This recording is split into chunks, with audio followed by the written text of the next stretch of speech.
I'm Itamar from StudioHawk, a top agency that specializes in SEO. I'm here to go through the ways you can put SEO tools to work. There's obviously a ton of different tools out there, and the ones you get the most value out of depends on personal preference. So I'm going to show you the ones that I use on a day-to-day basis. I'll start off by covering how to do topic research with Semrush and Also Asked. Semrush will also be our tool of choice for conducting keyword research, keyword position tracking, and competitor research. Crawling a site is crucial for understanding how that site is optimized from a technical perspective and if there are any untapped opportunities. I'll be demoing how to do a site audit with Screaming Frog. I'll also be going into how to plan your SEO content effectively by creating keyword clusters. The tool that will be helping us to do this is Keyword Insights. And then I'll show you how to go about analyzing a site's backlink profile, once again with Semrush. Finally, and maybe most importantly, I'll be talking about the limitations of all these SEO tools and show you how you can use your own critical thinking skills to make up for them. So let's jump in.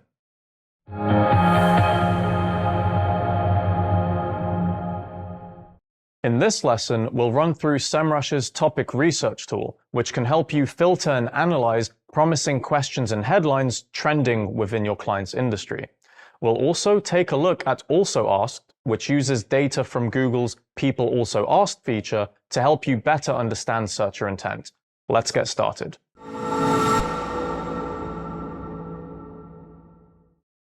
First off, let's look at Semrush's topic research tool. When you want to research a content niche, you should start by entering a topic and selecting a country, so you can see which topics are the most popular in your client's target market. For this example, I'm going to choose coffee as the topic, which is kind of perfect actually because I don't drink coffee, which means I don't know a whole lot about it. I'm also going to select the UK and then Get Content Ideas. I can see a bunch of cards have shown up and are sorted by volume. And there are other tabs like the mind map, which give me a nice visualization. This is great for people who are more visual, but I'm going to focus on the cards tab because I find it easier to see each individual type of topic displayed on its own card. It gives you a snippet of the headlines around each topic, making it easy to quickly scan lots of different cards because you can see the most relevant ones at a glance. From the cards shown already, I can better understand what a term like coffee is mostly related to. For example, cold brew coffee, unique coffee, dark roast, and instant coffee. But not all of the cards shown are going to be relevant to my content strategy. It's a good idea to double check that you're looking at niche relevant topics by performing your own manual searches on Google. My content strategy might be based around commercial content, but this coffee lovers card, when expanded, gives me some great informational content ideas, like what are some good gift ideas for coffee lovers, which kind of straddles informational and commercial. Check out the keyword research module with Andrew to learn more about that if you haven't already. Now, if I were a brand new coffee business in the UK, I wouldn't have time to create content or talk about everything related to coffee. For this reason, I'd toggle the Trending Subtopics First option to see which subtopics are, as the name suggests, trending. This will give me a short list of topics that, if I were to write content on, would have a better chance of being noticed if that topic is picking up steam. I'd also want to factor in the sheer volume of topics that my search showed up. If I was a new business with a new website, I wouldn't have the authority to simply rank competitively for all of those topics. This is where I could filter even further by prioritizing topics by difficulty and finding a topic which is both trending and not too difficult to rank for. I can see here that instant coffee is trending, has more collective search volume than the other trending topics, and has a keyword difficulty of 51%, which isn't too difficult. And it will show me more information about this subtopic, like potential questions that people search for. You should think about how these relate to your client's brand. Let's say I'm a premium coffee brand. I mostly want to write about my brand, but I'm going to use these trending topics to write about the disadvantages of instant coffee so I can plug my own brand as superior.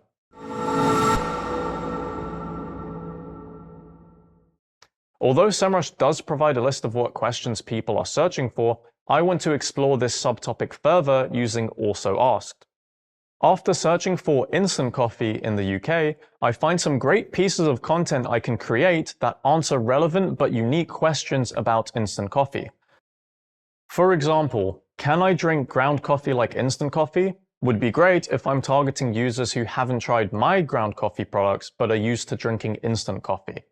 Again, think about your client's brand and use case when you perform an analysis like this. There are lots of potential questions that can be answered, and you should prioritize based on what makes sense for your client's business. I noticed that some questions are about Nescafe. For example, this one asking if it's real coffee. I'm not in the business of plugging a competitor, so I'll ignore that one. On the flip side, if I want to write a piece of content about the differences between instant coffee and regular coffee, I've got a bunch of different sub-questions that I can answer. I'll use them as different heading tags throughout my content. One heading tag I'd go for is, why is instant coffee considered inferior? Not all of these are going to be 100% relevant, so prioritize the ones that make the most sense based on your client's brand and the offerings they have. Now, if I wanted to go even further into specific questions, I can click on the plus arrow and it will generate another search about that particular question. At this point, I can go down any rabbit hole I want, and the tool will give me more ideas of how I can help my audience understand that topic. The key thing with this exercise is how you prioritize relevant topics and subtopics. In some cases, it can be easy to stray into irrelevant areas. For example, here, I'm getting even more results related to Nescafe. I don't want to delve any further into that or their brand in general. No offense. So instead, I would use the tool to find more subtopics that are relevant to my main question. What are the differences between ground coffee and instant coffee? Because this is an actual piece of content I would want on my site. So, now you know how to use Semrush to dive deeper into a content niche and source subtopics that are relevant to a brand. Plus, you know how Also Asked can help you uncover commonly asked questions around these topics that you can answer in your client's content. In our next lesson, we'll dive into keyword research. See you there.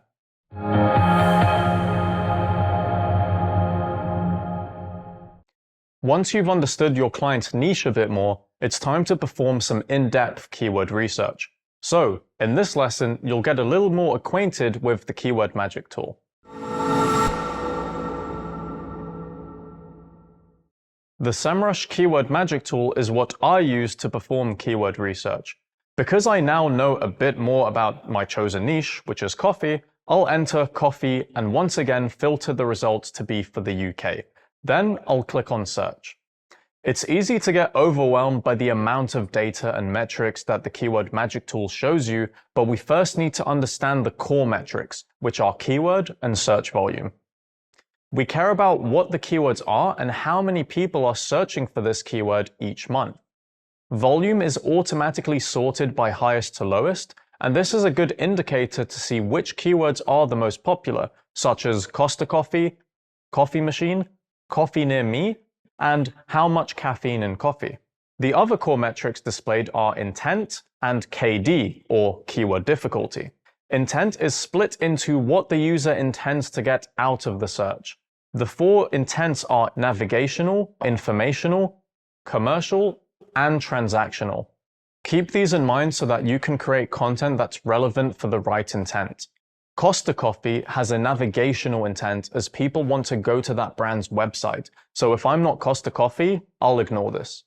Coffee machine is commercial as someone is looking to find the right coffee machine for them, which is great if I have a collection on my website about coffee machines, making this a relevant keyword for me to rank for. Coffee near me is transactional as someone is literally ready to buy coffee at a place close by. More often than not, the results shown are localized, so it's probably not relevant for me to rank for since users will get varying results depending on their location. How much caffeine in coffee is an informational intent as someone is looking for answers to a question that may be higher up in their buyer journey. As a website selling coffee products, this informational keyword is relevant for me to have content about. Keyword difficulty provides an estimation of how difficult or easy it may be to rank for a particular keyword. Semrush details the ranges of keyword difficulty scores from 0 to 100. How much caffeine in coffee has a KD of 95, meaning that I may look into alternative informational keywords such as how much caffeine in a cup of coffee, which has a significantly lower KD of 55. A keyword with high search volume and low difficulty would be the sweet spot if you wanted to prioritize popular searches that are easier to rank for. This is particularly useful for websites that aren't as authoritative or established as the big players in their niche. If the website is a big player, you'll have a better chance of being more competitive for keywords that have a higher difficulty score. Now that you understand the main metrics around keyword research, let's look into the filters. The main filters are related to the types of keywords you want to look for. These are broad match, phrase match, and exact match. It's important to note that these options are useful if the keyword you searched for has 2 or more words in it. For example, I'll search for coffee machines. By default, broad match is selected, which casts a wide net of related keywords for your search, including potential spelling variations and taking into account plural and singular spellings of your keyword, like coffee machine, for example, which is singular. You can narrow this list down by selecting phrase match, which will only display keywords that contain the words coffee and machines, but the order of the words won't be specific. For example, the keyword coffee pod machines has the word pod in between them. If you really care about the keyword coffee machines being displayed exactly like that, you can select exact match, and then you'll only be shown phrases that contain your keywords in that order, something like best coffee machines, for example. There are some cases when a keyword you entered might have varying spellings depending on the tense or whether it's singular or plural. If this is the case and you want to only look at the particular way you entered that keyword, phrase match is your best option to avoid any other spelling variations of the keyword that you would see in broad match searches. You can filter lots of other metrics too, such as search volume, intent, and keyword difficulty, but you can also include and/or exclude keywords if you want to be even more specific. I know that many competitors include the word coffee in their brand name, like say Costa Coffee. So I'm going to exclude Costa here, so I don't have to keep seeing them in my keyword research. There isn't one set rule for how to approach this, but you should think critically about your client's industry and offerings and analyze what's going to be more achievable from a ranking perspective. It's always a good idea to take into account what resources you have. So we're talking time, money, and how many team members you've got to help you out with producing content and stuff like that.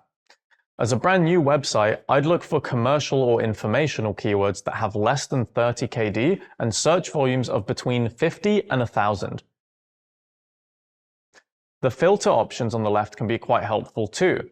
They almost act like subtopics, but for keyword research, so you can see what other keywords related to the one you searched are most common. You can filter these either by the raw number of keywords that include these words, or the keywords that amount to the highest sum of search volume. For niches that have exhaustive types of related terms and particular nuances, these filters can help you prioritize which specific types of keywords to go for.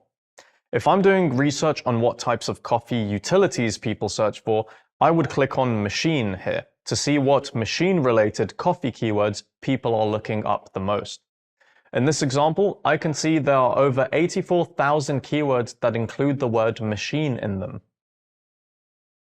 At this stage, you can sift through the keywords displayed, select the ones you're interested in, and then you can export these out or add them to a keyword list.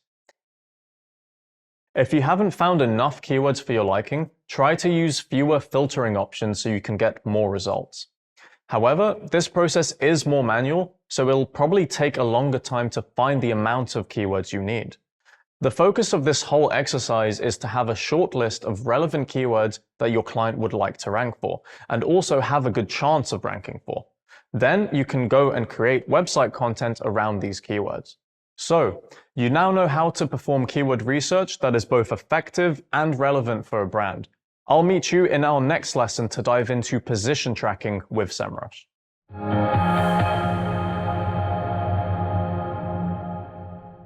At this point, you should have a list of keywords that you want your client to rank for.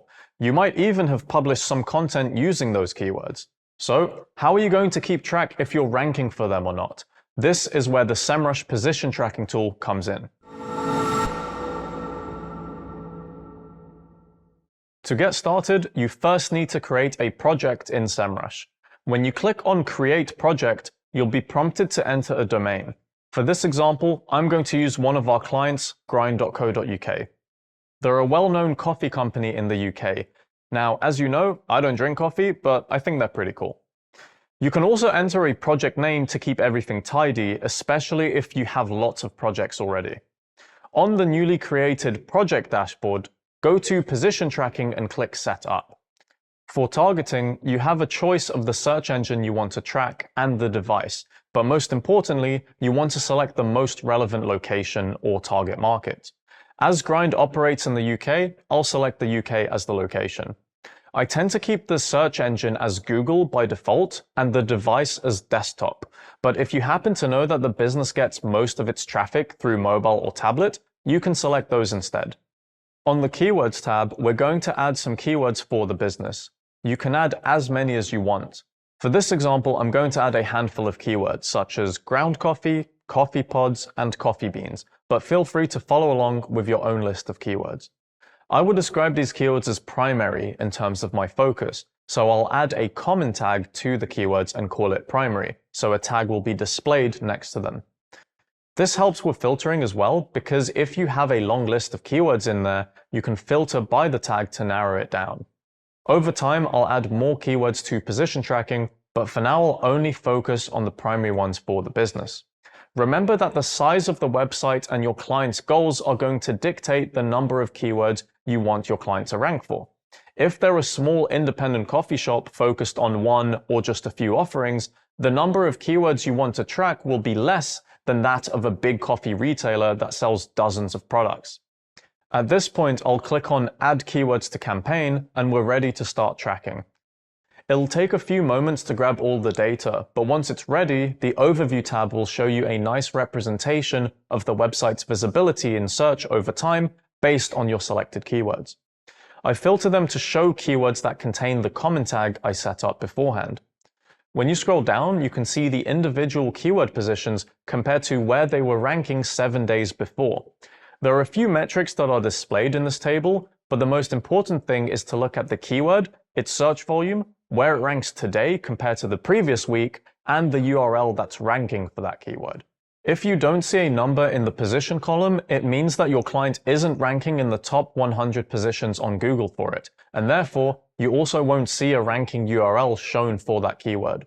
If this is the case, take a look at the website and review whether the content is talking about that particular keyword enough. If you're tracking a keyword with a high difficulty, it may be the case that a lot more work has to be put in before it starts to appear in Google's top search results. For example, maybe you need to build topical relevance and add more backlinks. And FYI, you can learn more about link building in Debbie Chu's course. At this point, you can probably draw your own conclusions about why your client is not ranking for a particular keyword. If a certain keyword has declined suddenly, take a closer look at the content your client has around it. Be mindful of things like keyword cannibalization, which is when several pages on a site are serving the same purpose and targeting the same keyword. This can, according to some, impact the chances of ranking, and it can impact the chances of conversion as well. Or maybe the issue is that the wrong URL is ranking for a particular keyword. If this happens, you'd want to de-optimize the URL that is ranking and strengthen up the intended page that you actually want to rank for that keyword. Remember that fluctuations do happen, and you might find that there are sudden jumps up or down in terms of your client's keyword rankings. At this point, you've successfully set up keyword position tracking with Semrush. The tool updates twice a day if you want to check back in and see where you're at. Just remember to prioritize your client's keywords so you don't get too overwhelmed. In our next lesson, we'll get into conducting a competitor analysis with Semrush.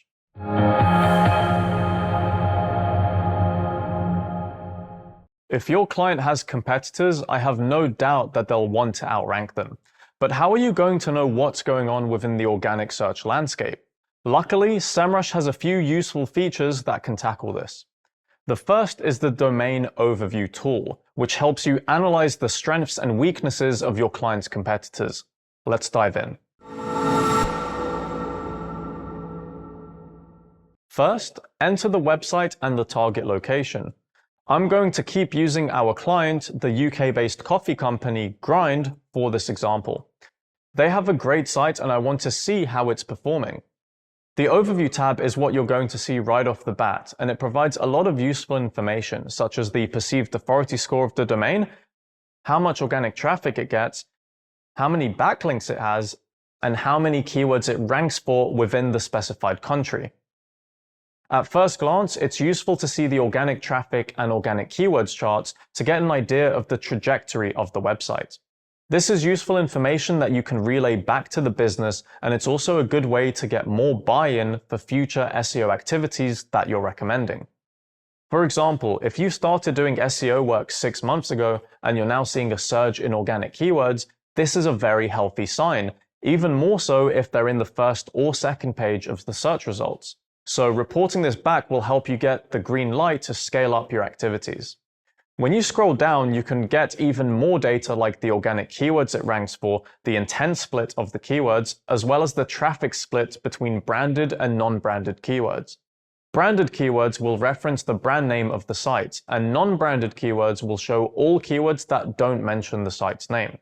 This is useful to determine if a website is being too reliant on branded searches for its traffic, or if there might not be any real brand strength at all.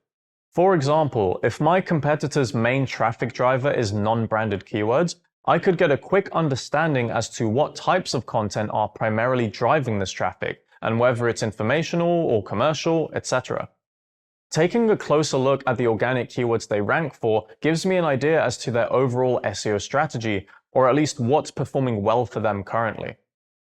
You can then use this as part of your client's SEO strategy and target relevant keywords that competitors are already performing well on.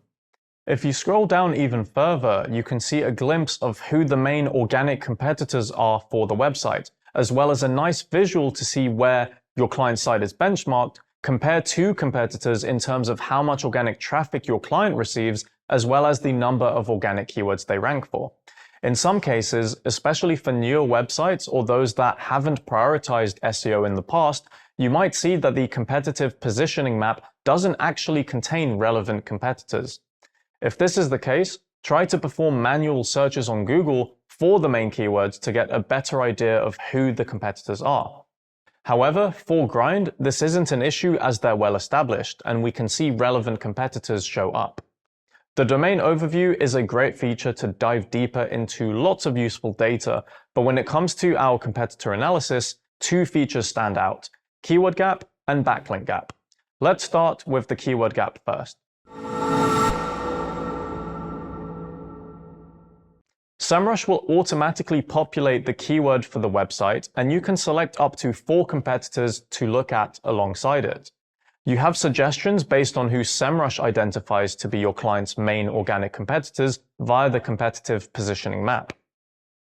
But you can select other ones if you like. You can also specify if you want to do the analysis using the root domain, the exact URL, subfolders, or subdomains. These options can be extremely helpful, especially if you want to compare specific areas of the website, like maybe their blog paths or content hub paths. I want to get an understanding of all the keywords that a domain in its entirety ranks for, but I can always perform more niche analyses later, like for instance, Grind's flavored pods page compared to that of its competitors. I'm going to choose the root domain for these 4 competitors and select Compare. And just like that, I get lots of insights about the keywords that all of these websites rank for. Immediately, I can see that the circle of broadgate.co.uk is a bit isolated, meaning it doesn't have many keyword overlaps with Grind. So I'm going to deselect it and click Compare again. Now at the bottom, I can see that there are a number of shared keywords. This is going to show the keywords that Grind is ranking for from position 1 to 100, which are shared between the competitors. I can also take a look at the missing keywords, which are ones that the competitors rank for, but we don't. The metrics in this table are incredibly useful. You can see the individual keywords and their intent, what positions the websites rank for them, as well as the monthly search volume, perceived keyword difficulty, and a few other metrics. This data can be exported, and you can do a lot more digging to identify competitors' strategies and potential new keywords to target, especially when looking at the missing tab. If you see a number 0 referenced to a keyword, it means that the website is not ranking in the first 100 positions. I can see that Grind ranks in position 9 for coffee pods, which is towards the bottom of the first page on Google. Nespresso is the best performing competitor that ranks in position 5. I want to prioritize this keyword, and this gives me the data to support my decision in strengthening my content and link building strategy around coffee pods. As part of this, I'll look into the keyword coffee pods in more detail using the other tools we looked at, like Semrush Topic Research and Keyword Magic Tool. And that way I'll build a relevant content strategy and be able to improve what already exists on the website. So now we know what keywords the website ranks for, as well as how they fare against competitors. We can also do another competitor analysis using the Backlink gap tool. As soon as you click this, the domains from the keyword gap will automatically be filled out here, which speeds things up. You'll immediately see the domains which have not linked to your client's website, but have linked to competitors. It's useful information to know if a domain has linked to several of your client's competitors, because then there's usually no reason why they wouldn't link to your client's website too. When you click into a specific cell, you can see a list of the backlinks that the specific website has, as well as the anchor text, destination URL, and some other metrics about when that link was first seen. For a helpful visual, the Charts tab at the top can be expanded to show recent trends in the authority score and the total referring domains of the websites. This can be useful to identify which websites have been ramping up their link building strategies, which you can then dig deeper into and use as leverage to get more buy-in to do some more link building of your own. There's a lot of data for you to look at, but as I said, I'd start by checking the domains that haven't linked to your client, but have linked to competitors. If you can tell it's a domain that's authoritative based on the Semrush authority score metric, and the website itself has similar content to your client's niche, you should consider reaching out to them. I'd start off by specifically mentioning the pages where they've linked to your client's competitors and see if you could do something similar, or even just get added to that existing piece of content. Remember that this process is out of your control in the sense that these websites still might choose not to link to your client, or they may ask for compensation. And of course, paying for links goes against Google's official guidelines, so that's something we'd avoid.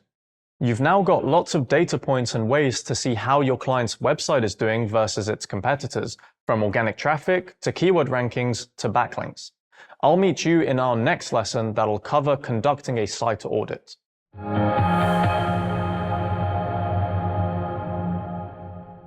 When it comes to conducting a site audit, a great place to start is with the technical side of SEO.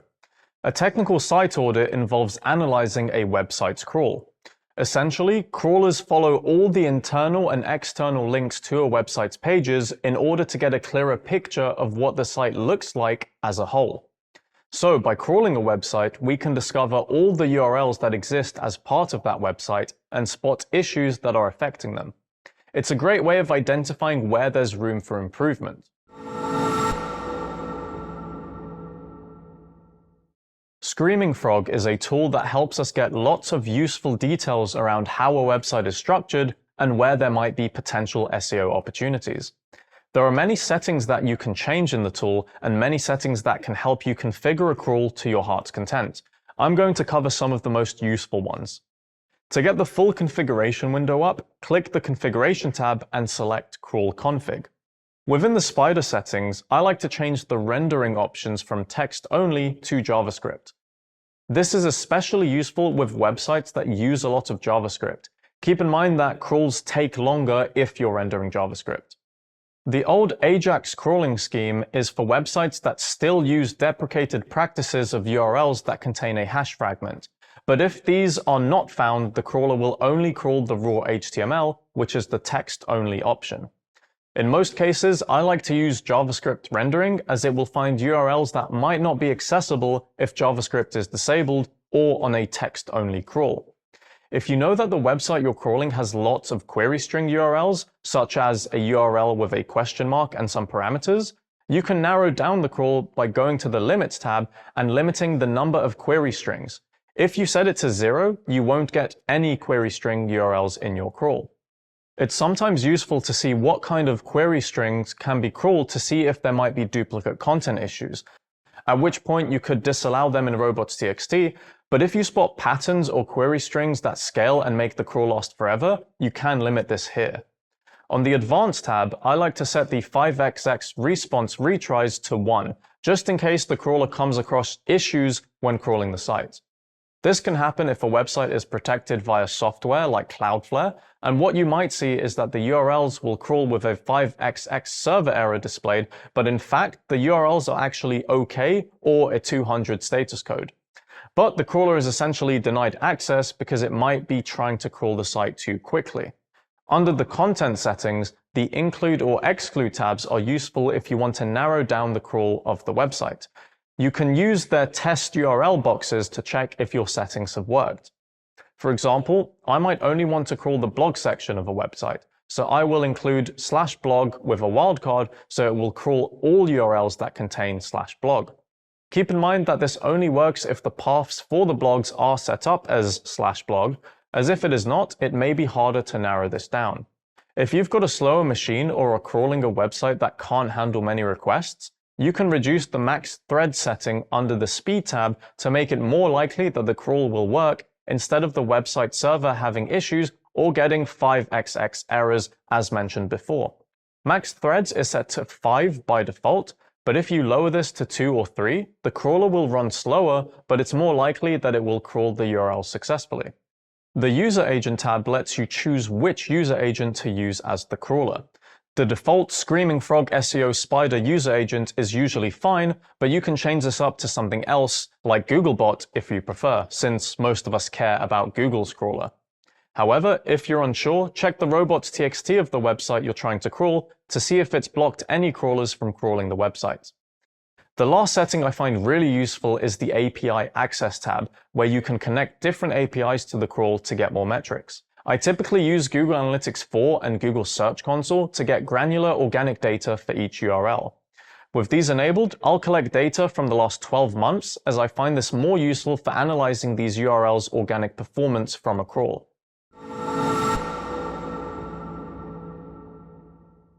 Now that you've got your settings set up, you can enter a URL at the top and start the crawl. For this example, I'm going to crawl the Grind website. Once the crawl is finished, on the right-hand side, you can click on the Issues tab to see a list of potential issues with the website. These issues are split up by issue type, issue priority, as well as the number of URLs affected by the issue and the total percentage of pages affected by the issue. Understanding what every single issue means is not always necessary, and there are some issues reported that might not make a big difference in the SEO performance of the website. However, as a rule of thumb, try to filter by the issues that affect the highest percentage of URLs. For example, if you notice that 80% of the URLs are missing an H1 tag, this is a pretty big deal, so you should fix this by ensuring that every URL has an H1 tag with unique content, otherwise you'll have another issue of duplicate H1 tags. More often than not, you'll see that a lot of URLs contain images that are over 100 kilobytes. If you're an e-commerce site, this is more important, as improving the speed of your website by having compressed images can help your conversion rates. Some issues that might affect lots of URLs could be if a large percentage of the URLs are HTTP URLs instead of HTTPS. This could suggest that you might have HTTP and HTTPS versions of the site running in parallel, or if the percentage is higher or closer to 100%, you should probably get HTTPS to help the site be seen as more secure. For this to be effective, it's worth filtering the URLs on the left to show HTML, as this will usually get rid of other URLs that might not be as relevant to the crawl, such as CDN URLs, which typically won't be accessed by users. Some of the issues that you should look out for include response codes, so internal redirects or client errors. Also look out for missing H1s and any canonical issues. The degree of importance of these issues can be subjective and website dependent, so try to think critically about the website you're auditing to identify the most crucial things that can move the needle and impact the site positively when fixed. There are many more setting options and tweaks you can make when it comes to setting up and analyzing a site crawl, but you've now got a good foundation for conducting your audit. If you want to learn more about how to use Screaming Frog, check out their tutorials, which we've linked to in the description below. Next up, we're diving into content clusters.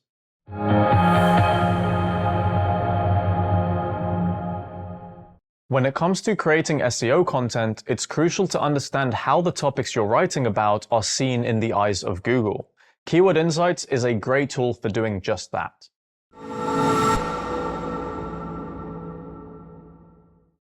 The tool's most used feature is keyword clustering, which, as the name suggests, takes a list of keywords and maps them out into different clusters. You can use each cluster as one area of content that you want to expand on across your client's website. The tool uses machine learning as part of the clustering process to make the outputs more effective. The setup for the keyword clustering tool is pretty straightforward. You just choose a project name and select your client's language and country targeting. For this example, my project is about coffee. The next step provides a few ways to upload the keywords you want to cluster.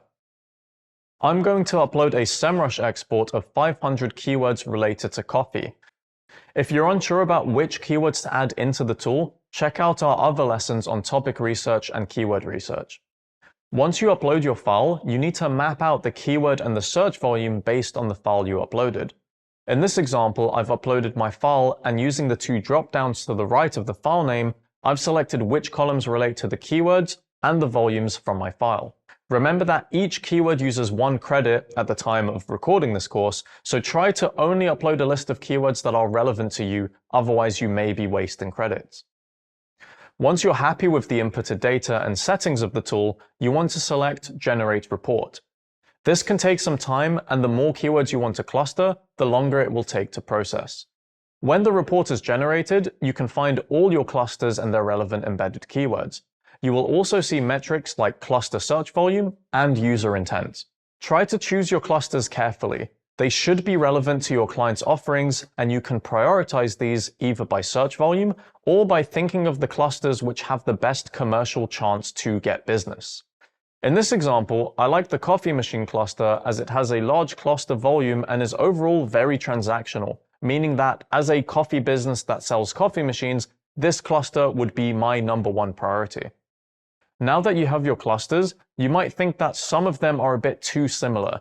In that case, you can use an extremely underrated feature from Keyword Insights that's also free, called Serp Similarity.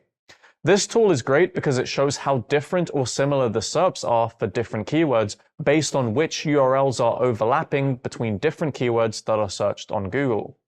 If you see the same pages ranking for 2 similar keywords, it's likely that you don't need 2 separate pages to target these different keywords.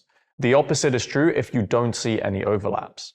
From the cluster of coffee machine, I saw that one of the keywords was coffee machine and there was another for coffee maker. I'm going to use the Serp Similarity tool to see whether I need to create 2 separate pages to target these keywords individually or if they tend to overlap on the SERP. What I'll do is add the project name, and within the Set 1 section, I will enter in coffee machine and coffee maker. Then I'll select the location as the UK and the language as English.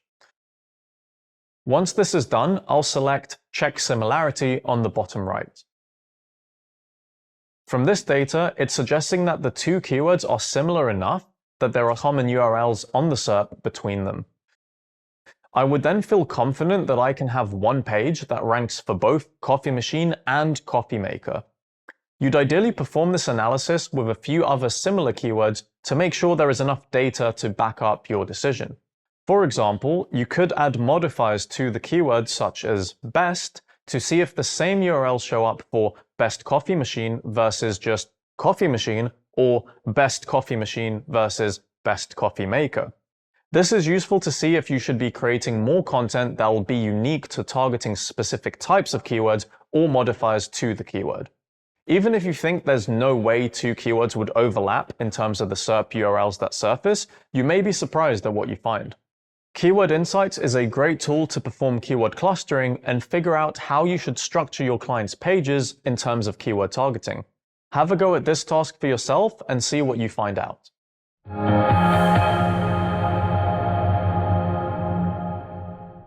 Backlinks are an important part of a strong SEO strategy, But what's arguably even more important than backlinks themselves is an understanding of how to analyze and vet backlinks correctly. To do this, we're going to use Semrush's Backlink Analytics tool, which helps to evaluate and compare link profiles in depth. Bear in mind, there are many metrics tracked here, but I'm only going to cover the ones that I use in the majority of cases. Let's get started.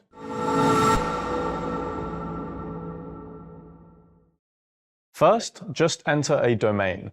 I'm going to use one of our clients' websites, grind.co.uk, a well-known coffee brand in the UK. When you click Analyze, you're going to see the Overview tab with lots of different visuals and metrics. The two top-level metrics you need to know are referring domains and backlinks. The referring domains metric is the unique number of domains that have linked to the website, and the backlinks metric is the total number of links pointing to the website. The reason why backlinks will usually be a higher number than referring domains is because an individual domain can link to you more than once. Some of the nice visuals we have here relate to the site's authority score, which is a Semrush metric that estimates how authoritative the site is based on how strong and how natural its backlink profile is, as well as organic traffic. We can see that Grind's authority score is 44, which the tool considers good. When you scroll down a bit, you can see more visuals relating to the frequency of backlinks or referring domains that have been gained and lost on the website. You can get some good evaluations here to see if a website has, in recent times, been ramping up its backlink strategy, or if, for whatever reason, it's declined. Sometimes this could be due to external activities like PR, but it's a good way to also seek out consistency, which is an important aspect of link building. If a competitor site has recently seen big increases in its referring domains, I would look closer at where their links are pointing to, and I would try to push more on the link building front for my own website. One of my favorite visuals is of the top anchors, which is the clickable text of a link. Viewing this report in full will help you see what text is being used the most to link to the website and where it's linked to. For many websites, the most common anchor text will be the brand name or a naked URL. For example, https://grind.co.uk. Ideally, you want anchor text to be either your client's brand name or directly relevant to your client's offering. So, if Grind has anchor text that include desktop wallpaper, I would know for a fact that this is unnatural. Naturally, the internet is full of spam, so you might see instances of irrelevant anchors pointing to the website, but try to have most of them be relevant to your client. The best way to do this is by doing link building, which you covered with Debbie. When you scroll down even more, you can get some interesting stats about the proportion of links to the website from domains with ranges in authority. Another useful visual is the top-level domain distribution, which is usually going to be .com heavy. But if you're a UK site like Grind, you'd want the next highest percentage of TLDs being from the UK, which they are. If they aren't, I would prioritize obtaining backlinks from UK websites to increase this percentage. Another really interesting metric is the breakdown of top countries. This is calculated by the location of the referring IP from the backlinks, which is something that's harder to vet before you get a link because sometimes the top countries might be the UK, but the TLD is not a .co.uk. You can also see the link attributes, so you can see what percentage of backlinks are followed, have a nofollow attribute, or other ones such as sponsored or UGC. As a rule of thumb, I prefer focusing on backlinks that are followed. The Referring Domains tab is a good tab to look into, as you can see recent trends of how many unique domains have linked to the site or stopped linking to the site. You can look deeper into any of these, especially with referring domains that have been lost, to identify which sites stopped linking to your client site. There are various reasons for this, such as the site being taken over, migrated, or in some cases, deleted. If you lose a link, try to reach out to that website to see if you can potentially get that link back. But if you can't get through to them, it's time to move on and build more links from other websites. You can filter domains by authority score, so you can have a closer look at the strength of the domains that have linked to your client site. Remember to also have a look at the websites themselves, even if they have a high authority score. This is because relevancy is, in my opinion, more important than the perceived strength of the domain. For example, if Grind had a backlink from Sports Illustrated, which has historically been a strong domain, It wouldn't be as useful as a backlink from a smaller, niche website that's focused on ground coffee. There are even more filtering options relating to things like the category or niche of the domains that have linked to your client site, such as news, travel, etc., and link attributes to see only followed or no followed links. You can also export pretty much everything to do some further analysis. This is important because if I'm Grind and I see that there are sites that have linked to me which are categorized as travel websites, that probably isn't going to be super relevant. Additionally, the Grind site is UK-based, so if there are sites linking to it from Canada or New Zealand, it's probably also not going to be as relevant.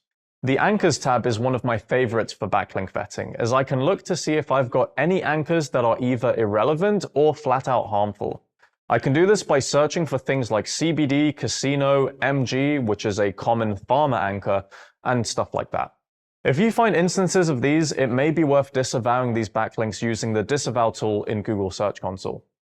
Another really cool thing I can do is if I go to the Referring Domains tab, it's automatically filtered by the total number of backlinks that a domain has given my website. If this number seems unnatural, like more than 10, I can look closer at that domain to see what its backlink profile looks like and see if it may be harmful or spammy. For example, Londinium has linked to the Grind site more than 33,000 times. If this number seems ridiculous, it could be that they link to Grind through their header or footer. However, always take a look at each specific case, as not all of these links are harmful. For instance, Londinium.com is a general website directory, so it's naturally going to link out to a bunch of websites. However, it's focused on London, and as Grind started in East London, it's got some geographical relevance. If there was another site, let's say called Berlinium.com, which was another general website directory but focused on Berlin, this would not be of any use for Grind if they had a backlink from that website. I'd describe this as a benign domain, because while it's not going to be useful for Grind, it shouldn't really harm it at all. Now, if Grind got 33,000 backlinks from a directory related to pharmaceuticals, this would potentially be more harmful because of the lack of relevance to the niche. When looking closer at Londinium.com, I can see that they've linked out to other sites, sometimes with almost 3 million links. If you click on the outbound links, you can get a closer look at who else this website links to, as well as what anchors they use to do so. Try to look and see if the anchors seem natural or not, like linking out to a website over 1 million times with anchors related to pharmaceuticals.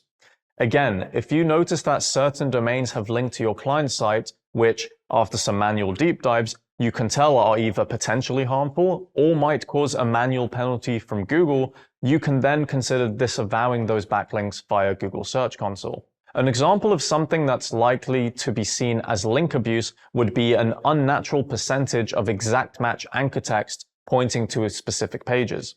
This should be a last resort, and it's important to remember that the internet is filled with spam, so having some not so great links every once in a while is surprisingly normal. By now, you should have a solid understanding of what the main backlink metrics are and how to critically analyze and vet backlink profiles using Semrush. Bear in mind that there are a bunch of ways to think about all of this. This is just my process. Feel free to explore further and find your own ways of vetting backlinks. In our next lesson, we'll get into the limitations of tools.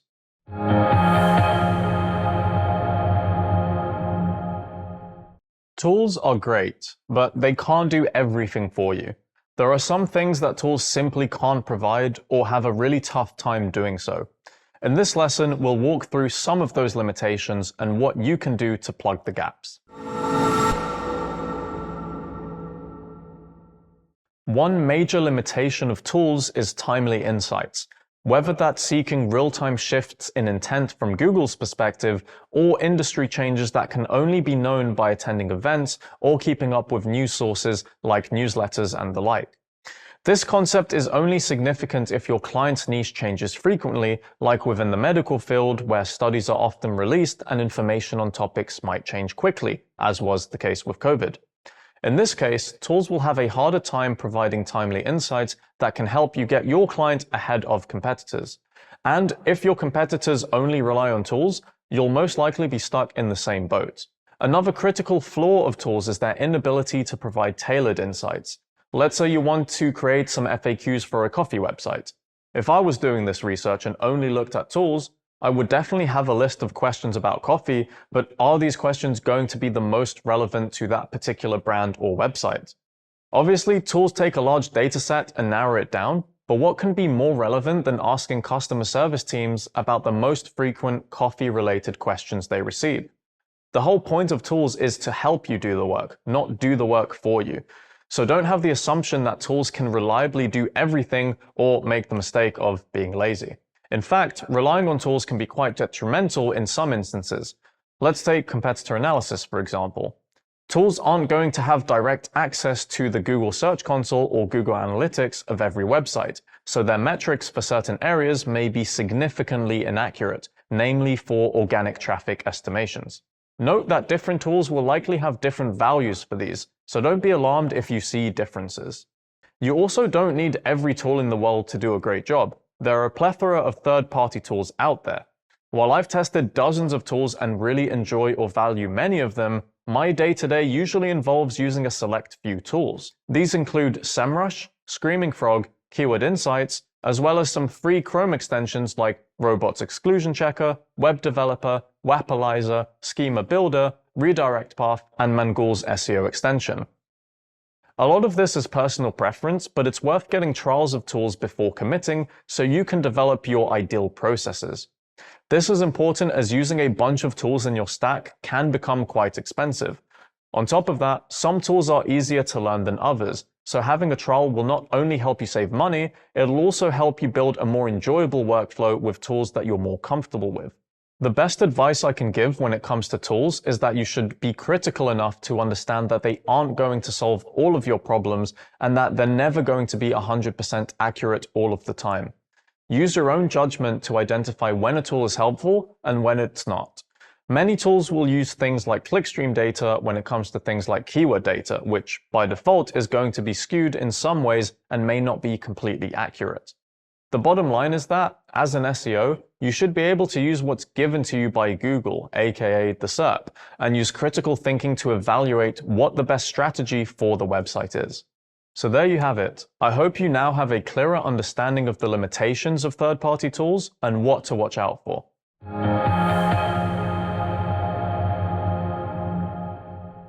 We've managed to cover a lot of tools in our time together, so let's take a quick look back at what we've learned. We tackled topic research with Semrush and Also Asked, and we also saw how Semrush can be very useful for performing keyword research, position tracking, and competitor research. We pulled Screaming Frog out of our toolbox when we wanted to crawl a website and hunt for technical SEO issues and opportunities. And we learned how to strategically plan our content by creating keyword clusters with the Keyword Insights tool. Plus, you now have a handy go-to when you want to evaluate a website's backlink profile, trusty Semrush once again. Finally, we dove into the limitations of SEO tools in a more general sense. You now know how to put your thinking cap on and critically assess when to rely on tools and when a deeper dive might be needed. So that's it from me, folks. I hope you enjoyed test driving your new tools as much as I enjoyed teaching them. Keep up the good work.